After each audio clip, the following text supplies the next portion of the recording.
Our economies are deeply rooted in the natural world and well-being of the society. In this segment, we will uncover the relationship between our economies with the world around us. Let's start by exploring the dependency of the economic system on the natural world.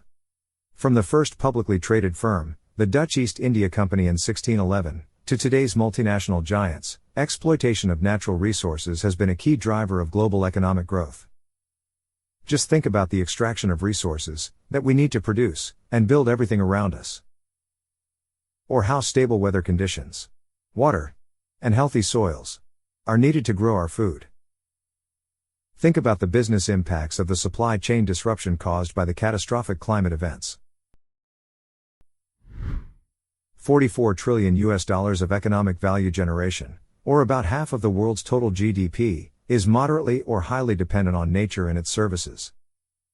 So, if half of our global economy depends on nature, it is hard to argue that the health, resilience, and stability of nature has nothing to do with the financial markets. Today, the world's population is at 8 billion people. It grew substantially since 200 years ago, when the population stood at just over 1 billion. At present moment, humanity is consuming equivalent of 1.6 times the Earth's resources every year. In other words, it takes 1 year and 8 months for the Earth to replenish resources that we extract, and to absorb the waste that we generate annually. This depletion of nature continues, and worsens at an unsustainable rate.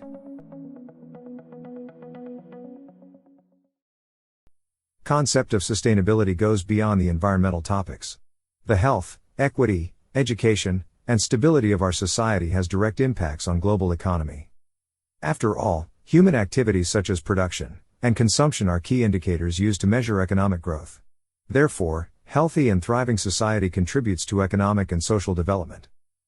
Social factors have proven to represent financially material risks and opportunities to all businesses.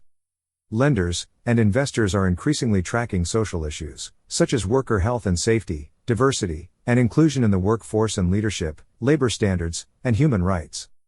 This increase of attention to social topics has been driven by a desire to better assess the risk profile of the companies that are being financed, and to understand companies' positioning in the light of the complex challenges and emerging trends.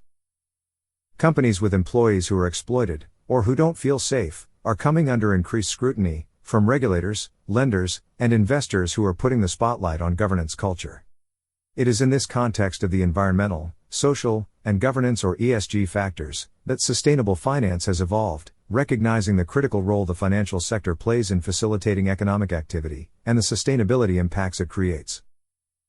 The ultimate goal of sustainable finance is twofold. On the one hand, to foster sustainable economic growth and the long-term stability of the economy. And on the other, to ensure that the negative environmental and social impacts of capital allocation are minimized and the positive impacts are maximized, so that investment, lending, and underwriting activities contribute to the development of a more sustainable economic model.